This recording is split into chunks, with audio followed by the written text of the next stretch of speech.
Sa mismong pagdiriwang ng kaarawan ni Berheng Maria, idinaos ang isang banal na misa at ang pagbubukas ng Alay kay Maria Marian Exhibit dito sa Star Mall San Jose del Monte. Pinangunahan ni Reverend Father Marlon David ng San Isidro Labrador Parish kasama ang 15 kaparian mula sa Bikarya ng San Jose ang misa na nagtapos sa pagpuputong ng korona at bulaklak sa imahe ni La Niña Maria na pinangunahan ni Mayor Atenida Robes at Congressman Arthur Robes. Nakasama rin sa banal na misa ang iba pang mga elected officials, department heads at iba pang mga kawani ng pamahalaang lungsod, mga kinatawan mula sa private partners at sponsors ng Tanglawan, mga kamarero ng mga imahe, mga katolikong samahan at mga kinatawan mula sa mga simbahan sa Bikarya ng San Jose del Monte. Naging tanglaw at gabay sa mga awitin ng misa ang Tanglawan Singing Ambassadors. Dala-dala ang mga kandila, nagprosesyon ng mga dumalo bilang pagbabasbas, paikot sa Star Mall San Jose del Monte kasama ang imahe ng La Niña Maria. Mula sa mga kamarero sa buong lalawigan ng Bulacan, ang mga kamarerong ito binigyang pagkilala rin bilang pasasalamat sa pagpapaunlak at sa kanilang kontribusyon sa Marian Exhibit ngayong taon.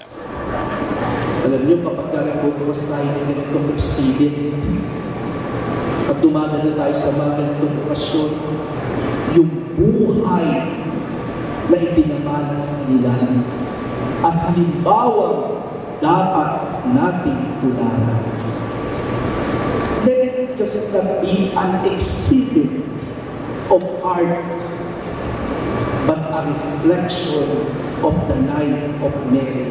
Hindi importante yung medyo maliit, basta importante nananatili sa isip at puso ng ating mga kababayan kung gaano kahalaga at gaano kaimportante na tayo'y palaging kapanalig at kaisa ng Mama Mary at ng Panginoong Jesucristo sa pagdiriwang ng ating Tanglawan Festival at sa pagdiriwang ng ating ika-25 taong pagiging isang lungsod ng San Jose del Monte.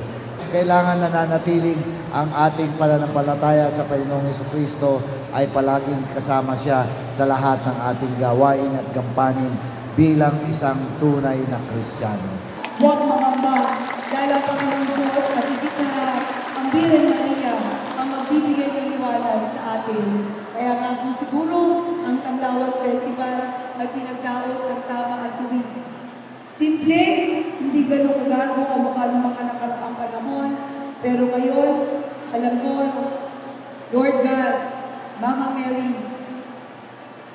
I will always be here to be strong and a stronger version of Ate Rina Robes.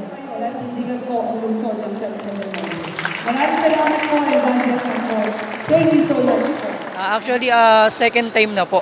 Second time na po yung pagsali po dito sa Marian Exhibit po ng San Jose. Masaya po. Masaya po sa puso kasi po nakapag-participate po ako sa San Jose po dito sa exhibit.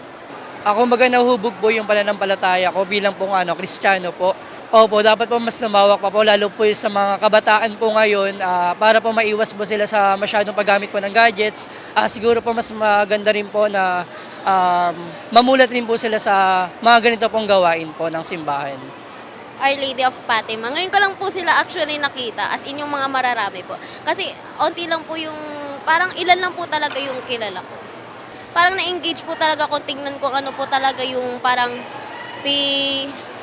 pinapatupad nung mayor po natin ngayon. So parang mas okay po talaga na dapat mas marami pa pong activity na ganito po, na pwede nating puntahan ng mga kabataan. So ayun po, madami nga pong kabataan na pumupunta ngayon dito. Ako po si Maria Alexa Padilla. Nag-aaral po ako sa LCC and kaka-14 ko lang po ngayong araw. Birthday ko po si Mama Mary. Usually po, linggo po yung birthday ko actually. Tapos ayun po, nagsisimba po kami. Yan ang mga kaganapan at detalyeng dapat alam mo, San Joseño. Para sa napapanahong balita at impormasyon, doble aksyon at solusyon, mag-subscribe sa official social media pages ng Pamahalaang Lungsod ng San Jose del Monte, Bulacan. Maraming salamat, Arya San Joseño.